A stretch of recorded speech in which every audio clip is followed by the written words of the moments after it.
नमस्कार, मेरा नाम प्रिंस कुमार है। अच्छा, ये वीडियो सिर्फ वीडियो नहीं है, एक चेतावनी है। अगर आप अब भी नहीं संभलिएगा तो आपके बच्चे का जीवन, बचपन और पूरे समाज की सोच सोशल मीडिया की इस जहरीली आग में जलकर खाक हो जाएगी।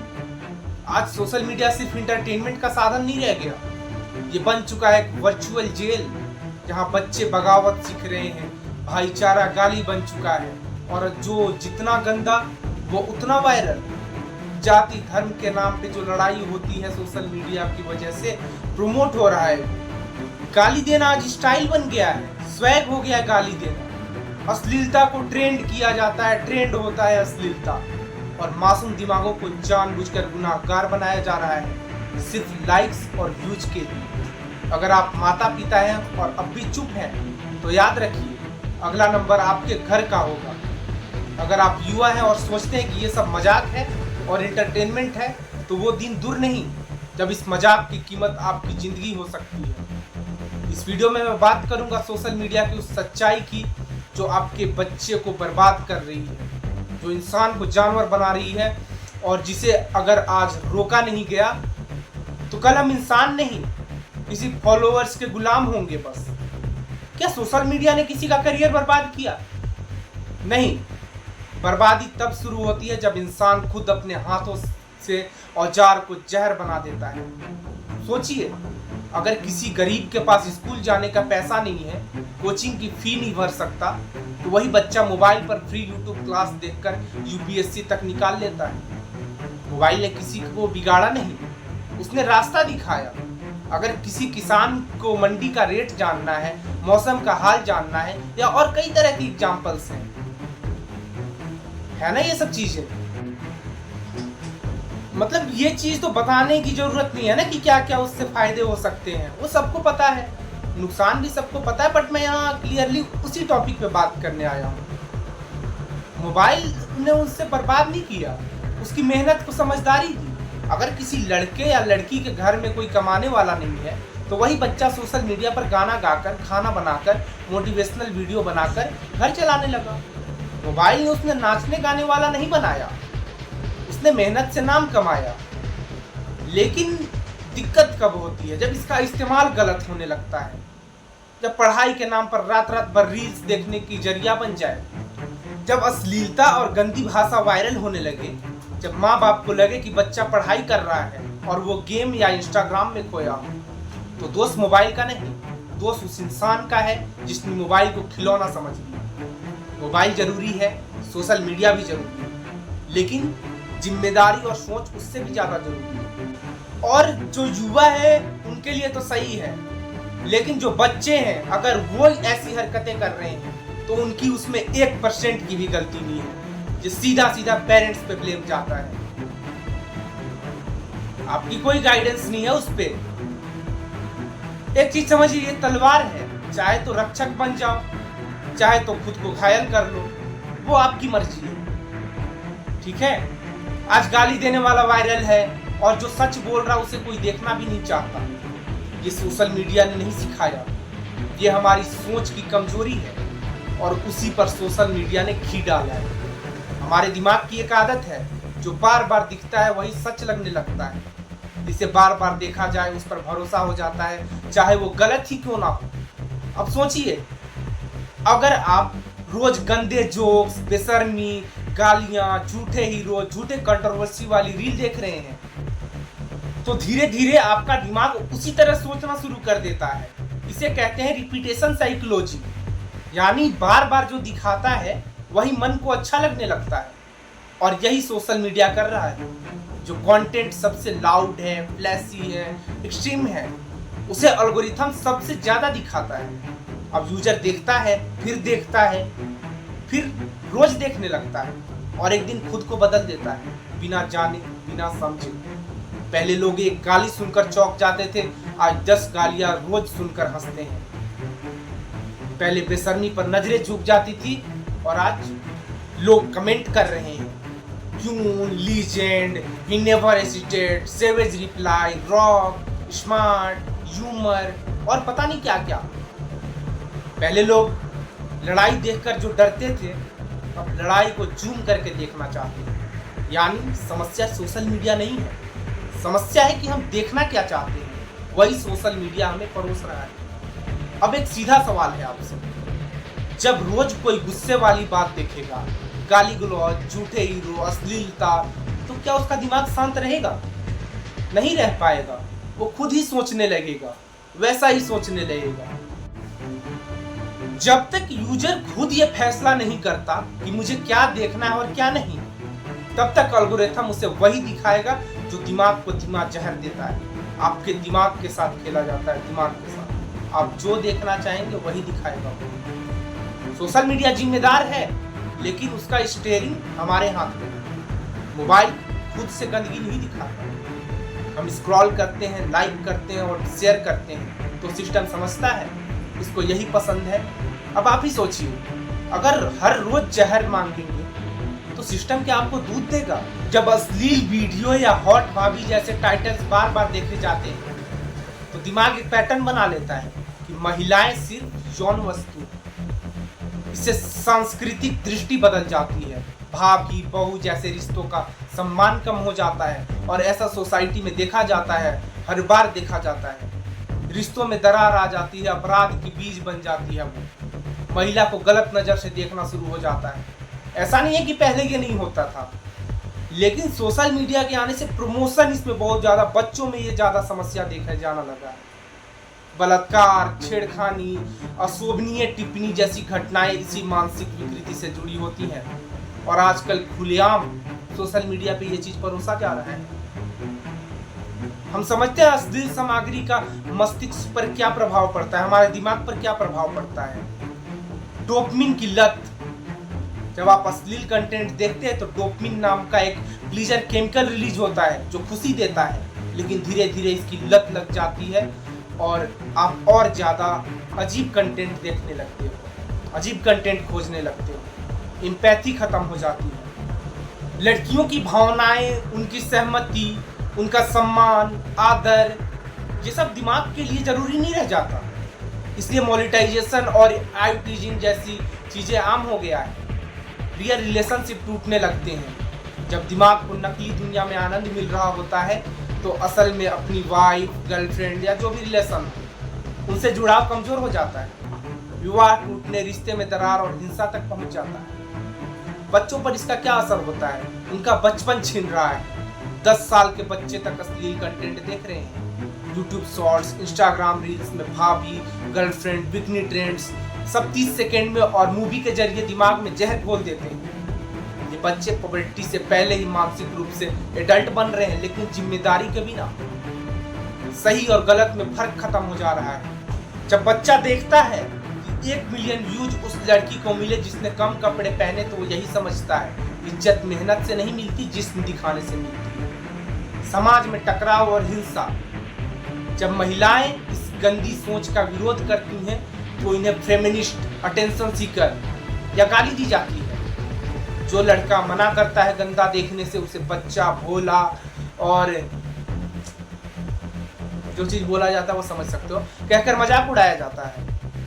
क्यों? हॉट भाभी जैसे कंटेंट सबसे ज्यादा वायरल है, खतरनाक है वो। भाभी शब्द का अर्थ है भाई की पत्नी, यानी परिवार की इज्जत। लेकिन सोशल मीडिया पर हॉट भाभी, लवली भाभी, देसी आंटी जैसे नामों से रिश्तों की बेइज्जती और विकृति फैलाई जा रही है। इसमें प्रॉक्सी लस्ट, भाभी दोस्ती जैसे रिश्तों को फैंटेसी बनाना बढ़ावा देता है, ये जो सीधा मानसिक बीमारी की ओर ले जा रही है हम लोगों को। ये सिर्फ एक व्यक्तिगत पसंद नहीं है, ये समाज की सोच, भावनाएं और भविष्य बिगाड़ने वाला जहर है। इसे जल्दी से समझा जाए। सोचिए, जब भाभी शब्द सुनता था पहले बच्चा, तो उसके दिमाग में, उसके मन में सम्मान आता था। आज वासना आती है। जो बार बार देखा जाता है वही दिमाग में गहराई से बैठता है। यानी अगर आप रोज अश्लील वीडियो देखोगे तो आपका दिमाग इंसान को इंसान नहीं, बस भोग की वस्तु समझने लगेगा। यही कारण है कि भाभी, देवर या और कई तरह के रिश्ते समाज में बदनाम हो रहे हैं आज। यही कारण है कि आज पति पत्नी पर शक करता है, क्योंकि ये सोचता है भाभी तो ऐसी ही होती है। बच्चों पर असर क्या होती है? उनकी मासूमियत की सौदा की जाती है। अश्लील कंटेंट बच्चों का बाल मन, उनकी सोच और उनका भविष्य तबाह कर देता है। पढ़ाई में ध्यान नहीं लगता, उम्र से पहले गंदी बातें करते हैं, हरकतें शुरू हो जाती हैं। डिप्रेशन, गुस्सा, चिड़चिड़ापन, ये सब आम बातें हैं। अगर आपके यहाँ ऐसे सिंबल मिलते हैं तो जरूर ध्यान दीजिए अपने बच्चों पे। और सबसे खतरनाक पॉर्न एडिक्शन। जो बच्चा खेलना कूदना चाहिए था वो कमेंट में लिख रहा है, मैं नहीं बोल सकता। समाज पर असर होता है, हर रिश्ते शक के घेरे में देखे जाने लगे हैं। कुछ लड़कियां ने भी इंस्टाग्राम पर भाभी के नाम पर गंदे कपड़े, डांस और सीन करके ये दिखा दिया कि इज्जत बेचकर भी फॉलोअर्स लिए जा सकते हैं। ये शर्मनाक है, लेकिन उसका असर क्या होता है समाज पे? अब जो सच्ची और शरीफ लड़कियां हैं उन्हें भी लोग उसी नजर से देखते हैं। एक लड़की की गलती का गंदा असर पूरे समाज की लड़कियों पर पड़ता है। एक रिसर्च के हिसाब से लगातार पॉर्न देखने से डोपामिन डिसबैलेंस, जिससे खुशी की फीलिंग खत्म हो जाती है, शारीरिक कमजोरी हो जाती है, मानसिक बीमारियां होने लगती हैं, शादीशुदा जीवन बर्बाद हो जाता है। रिश्ता कभी संस्कार और सम्मान का प्रतीक था, आज उसे मीम्स, रील्स और भाभी ट्रेंड्स ने गटर बना दिया है। और Pushpa, KGF, Mirzapur, gangs of Wasseypur जैसी फिल्मों में अपराधियों को हीरो की तरह दिखाया जाता है। गोली मारने वाला, पुलिस को थप्पड़ मारने वाला या ड्रग्स बेचने वाला स्टाइलिश दिखाया जाता है। Background music, slow motion, sunglasses और एटीट्यूड दिखा करके गलत काम को कूल बनाया जा रहा है और लाखों युवा उन्हें फॉलो कर रहे हैं। आप उनकी मानसिकता समझो क्या है। यूट्यूब शॉर्ट्स में भाई का नाम ही काफी है, हमसे पंगा नहीं, एरिया में टेरर जैसे डायलॉग्स वीडियोस में वायरल हो रहे हैं और ट्रेंडिंग लिस्ट में टॉप पे। बच्चे को लगता है कि दादागिरी दिखाना ही रिस्पेक्ट पाने का तरीका है। गुंडों को इन्फ्लुएंसर बना दिया गया है। छोटे छोटे बच्चे हाथ में फेक गन्स, बीड़ी, सिगरेट लेकर रील बना रहे हैं। लड़की से मुंह मोड़ते हुए रील बनाना, बदला लेना, धोखा देने और जान देने की बात करना, ये सब रोमांटिक नहीं, मेंटल इलनेस की शुरुआत है। साइकोलॉजिकल इफेक्ट बच्चों पर पड़ता है इससे। रियलिटी वर्सेस फिक्शन ब्लर हो जाता है। बच्चे सोचते हैं कि गुंडा बनना ही मर्दानगी है, पढ़ाई, संस्कार, मेहनत की इज्जत नहीं करते, बस भाईगिरी सीखते हैं। एग्रेशन बढ़ता है, छोटे बात पे मार पीट, गुस्सा करना, लड़ाई कर देना, ये सब आदत बनती जा रही है। सिर्फ छोटे बच्चों में नहीं, जो इससे प्रभावित है। मतलब सोशल मीडिया उसे और बढ़ावा देता है, खुद को प्राउड फील करवाता है वो चीजें करवा के, है ना। बच्चे एम्पैथी खो देते हैं, दूसरों की फीलिंग समझना बंद कर देते हैं। क्रिमिनल बिहेवियर डेवलप होता है। स्कूल में नाइफ ले जाना, टीचर को धमकाना, गर्ल को स्टॉप करना, ये सब इंस्पायर्ड बाय कंटेंट है। अगर ये नहीं है फिर भी प्रमोशन जरूर है, ठीक है। सेल्फ वर्थ गिर जाती है। लेकिन असलियत सुन लो, असल में गुंडे और इस तरह की सोच रखने वाले डर और शक में जीते हैं हर समय। असली गुंडा कभी चैन की नींद नहीं सोता, हर पल डर, कोई दुश्मन गोली ना चला दे, पुलिस का डर, कभी भी रेड पड़ सकती है, अपनों से धोखे का डर, दोस्त कब दुश्मन बन जाए कोई नहीं जानता। दिन में सनग्लासेस, गाड़ियों का काफिला और रात में डर की नींद। सम्मान नहीं, बस डर मिलता है। लोग उनके सामने हाथ जोड़ते हैं लेकिन पीठ पीछे थूकते हैं उन्हीं। माँ बाप को समाज में मुंह छुपाना पड़ता है। बहन की शादी में लोग आने से डरते हैं। बच्चे स्कूल में शर्मिंदा होते हैं। पैसे आते हैं पर चैन नहीं मिलता कभी भी। एक्सटॉर्शन, ड्रग्स, चोरी, जालसाजी से पैसा से चैन कैसे मिलेगा? पैसा आता है लेकिन बैंक अकाउंट नहीं होगा, कोई भरोसा नहीं करता है। पैसे से घर नहीं, दुश्मनी खरीदी जा सकती है उनके पैसों से जो गुंडागर्दी से कमाते हैं। हालांकि अब तो न्याय व्यवस्था ऐसा है कि जो गुंडागर्दी से भी पैसा कमाता है वो चैन से सोया हुआ है। जो ईमानदारी से कमा रहा है या ईमानदारी दिखा रहा है उसे अब इस तरह का डर देखना पड़ रहा है। तो ये सब चीज़ है। लेकिन मैं अगर अच्छी बातें कर रहा हूँ तो थोड़ा पॉजिटिव बातें बताई जाए। शादी के लिए कोई लड़की नहीं देता, हर वक्त पुलिस की रडार में, हर थाने में उनका नाम रजिस्टर्ड होता है। कई बार फर्जी इनकाउंटर्स में मार दिए जाते हैं, केस में फंसकर जिंदगी भर जेल में सड़ना या अदालतों में चप्पल घिसना, यही अंजाम होता है। जब बच्चा असली गुंडों की जिंदगी देखेगा तब वो समझेगा कि रील का हीरो सिर्फ 3 घंटे चलता है। असल में ऐसा कुछ नहीं है, सिर्फ वहां दर्दनाक दर्दनाक दर्दनाक। ये चीज समझना है। अब थोड़ा रिश्तों के लेकर आ जाते हैं। क्या आप जानते हैं हम जिस प्यार और रिश्तों की तलाश करते हैं, अब वो सिर्फ रील्स, गाने और चीटिंग की कहानियां में समा गया है। आजकल सोशल मीडिया पर सैड रील्स, धोखा देने वाली लड़कियां, टॉक्सिक लव स्टोरीज केवल एक भावनात्मक बेचौली बनकर रही है। यह सिर्फ एक वायरल ट्रेंड नहीं बल्कि एक गंभीर मानसिक महामारी है, हमारी आने वाली पीढ़ी को भावनात्मक रूप से विकृत करने वाली। आजकल सैड रील्स और चीटिंग स्टोरीज ही वायरल कंटेंट बन गए हैं। सोशल मीडिया प्लेटफॉर्म्स पर गाने, दुख भरे स्टेटस और धोखा देने वाली कहानियां हर दिन नए तरीके से दिखाई जाती है। क्या ये सिर्फ इंटरटेनमेंट है? नहीं, ये हमारे समाज में भावनात्मक और मानसिक स्वास्थ्य को नुकसान पहुंचा रहे हैं। साइकोलॉजिकल इम्पैक्ट रिसर्च कहता है जब कोई व्यक्ति बार बार ऐसी नकारात्मक इमोशनल डिस्टरबेंस वाली चीजें देखता है, तो उसके दिमाग पर डोपामिन एडिक्शन होता है, उसका असर पड़ता है। मतलब वही दर्द, वही दुख देखने से उसे राहत मिलती है, जैसे एक नशेड़ी को नशे की लत लग जाती है और नशे मिलने पे राहत मिलती है, उसी तरह का राहत उसे मिलता है। Journal of affective 2022 journal of affective disorders, breakup और धोखा से जुड़ा कंटेंट ज्यादा देखने से चिंता, डिप्रेशन और भावनाओं को नियंत्रित करना मुश्किल हो जाता है। हमने देखा है कि आजकल के रिश्तों में विश्वास नाम की चीज बहुत दुर्लभ हो गई है। आज हर दूसरा इंसान अपनी पिछली गलतियां, धोखा और इमोशनल ट्रॉमा साथ लेके चलता है।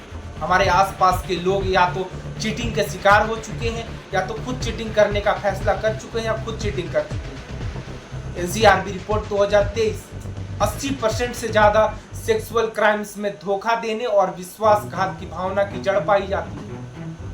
Institute of mental health Delhi 60% युवा अब रोमांटिक रिलेशनशिप को सिर्फ फिजिकल सेटिस्फेक्शन का जरिया मानते हैं। सोशल मीडिया पर दिखाए गए फेक प्यारों ने बच्चों, युवाओं और यहाँ तक कि वयस्कों को भी गलत दिशा में ले जाने का काम किया है। प्यार अब ना तो विश्वास ना ही त्याग का प्रतीक। हमारे आसपास टॉक्सिक रिलेशनशिप का जमाना बढ़ चुका है। ये सिर्फ एक भावना नहीं, क्या है ये? प्यार के नाम पर मानसिक शोषण, बेवफाई वाली रील और चीटिंग स्टोरीज दिखाकर अब यह दिखाया जा रहा है कि रिश्ते का मतलब दर्द और धोखा है, ना कि सम्मान और समझदारी। ये मेंटल मैनिपुलेशन है जिसे मनोरंजन के रूप में बेचा जा रहा है, खुद के व्यूज के लिए और लाइक के लिए, पॉपुलैरिटी के लिए। निमंस 2022 स्टडी, आजकल सोशल मीडिया पर बनने और टूटने वाले रिश्ते 75% बच्चों के दिमागों को बिगाड़ रहे हैं। उन्हें किसी पर भरोसा नहीं होता, हर वक्त बेचैनी बनी रहती है और खुद को तुच्छ समझते हैं, नीचा समझते हैं। अब सोचिए, ये टॉक्सिक दिखावा किसी का भला कर रहा है। हमारी अगली पीढ़ी पर इसका खतरनाक असर पड़ने वाला है, अभी भी पड़ रहा है। हम बस सीरियसली ले नहीं रहे उससे जोड़ करके कि क्यों हो रहा है, रीजन हम ढूंढ नहीं रहे हैं बस। आजकल 13 से 18 साल के बच्चे अश्लील कंटेंट और धोखा देने वाली कहानियां को एक सामान्य चीज मानने लगे हैं। बच्चों के दिमाग में यह बात बैठ रही है कि प्यार सिर्फ शारीरिक रिश्तों का नाम है और रिश्तों में धोखा देना, खुद को चोट पहुंचाना और दर्द महसूस करना एक कूल ट्रेंड है।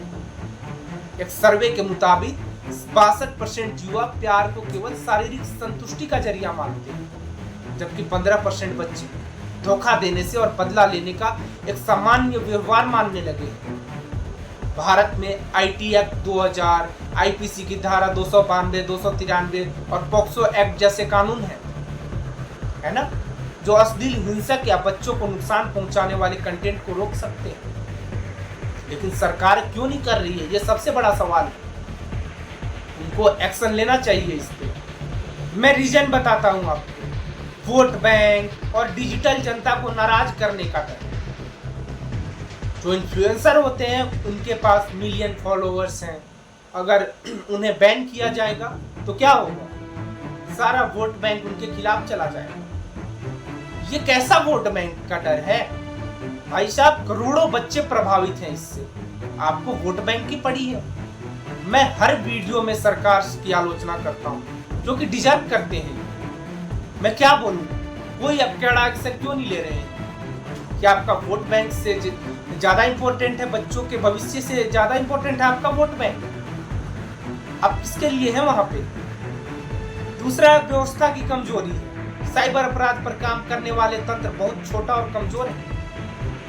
भारत में हर मिनट 500 कंटेंट डाले जाते हैं, तो इसको कंट्रोल करना थोड़ा मुश्किल है, लेकिन इस पर ध्यान देने की जरूरत है।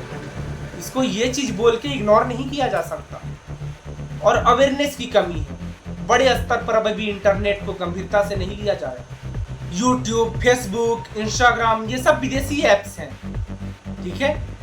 इससे वो लोग भी पैसा कमाते हैं, उनका भी दबाव है, और यहाँ भी टैक्स के थ्रू जाता है पैसा, ठीक है? और जब जनता शांत हो तो पैसा थोड़ी काट रहा है उन्हें, भले ही आप बर्बाद हो जाओ, उससे क्या मतलब है? कौन हो आप? 2023 में एनसीआरबी रिपोर्ट के अनुसार 2 लाख से अधिक साइबर क्राइम के केस दर्ज हुए, जिसमें 70% सोशल मीडिया से जुड़े थे। इंस्टाग्राम पर 60% युवाओं ने माना कि उन्हें डिप्रेस्ड या इनसेक्योर फील होता है शेयर रील्स देख करके। 14 साल से 18 साल के बच्चों में सेल्फ हार्म और ब्रेकअप से इंस्पायर्ड वीडियोस देखने के बाद आत्महत्या के केस 40% बढ़े हैं। 2022 में आईआईटी बॉम्बे की एक रिपोर्ट में पाया गया है कि बच्चों के ब्रेन डेवलपमेंट पर अश्लील या हिंसक कंटेंट का वैसा ही असर होता है जैसा ड्रग्स लेने पे होता है एक इंसान को। कितना खतरनाक है आप समझो इस बात से। आज आप सोचते हैं कि बच्चा मोबाइल देख रहा है, क्या फर्क पड़ता है? बच्चा है, शांत कराने के लिए खाना खा रहा है तब मोबाइल देख रहा है। तो हर तरह की चीजें में जो काम कर रहा है मोबाइल मोबाइल मोबाइल, लेकिन कल वही मोबाइल उसके संस्कार खा जाएगा। और फिर से ये मत कहिएगा कि हमने तो कुछ गलत नहीं किया। माँ बाप बच्चे को गलत संस्कार थोड़ी ना देते हैं, गलत डायरेक्शन तो दे रहे हैं ना। बच्चे बिगड़ते नहीं हैं, उन्हें संभाला नहीं जाता। गलत चीज उनके सामने है, गंदी रीलें, अश्लीलता, गालियां, गलत आदर्श, और आप सोचते हैं बस कुछ देर की बात है। आप बोलते हैं कि हमने तो अच्छा संस्कार दिया था, हमने तो गलत चीज नहीं सिखाया था। ये मोबाइल कौन देने आया था? उस पे निगरानी किसकी बनती है? ये सब चीजें जरूरी है, याद रखिए। बस कुछ देर में ही संस्कार बनते हैं और बस कुछ गलती में जिंदगी तबाह हो जाती है। अगर आपने आज समय नहीं दिया तो कल उसी वक्त आपको आपके ही बच्चे से बदला लेकर देगा। मोबाइल दीजिए, लेकिन मार्गदर्शन भी दीजिए साथ में, क्या देखना है क्या नहीं। आज भी देर नहीं हुई। बहुत लोग तो खुल के बात ही नहीं करते हैं, कुछ भी देखो कोई फर्क नहीं पड़ता है। आज देर नहीं हुई है, वरना कल आप सिर्फ पछताओगे, रो भी नहीं पाओगे। धन्यवाद।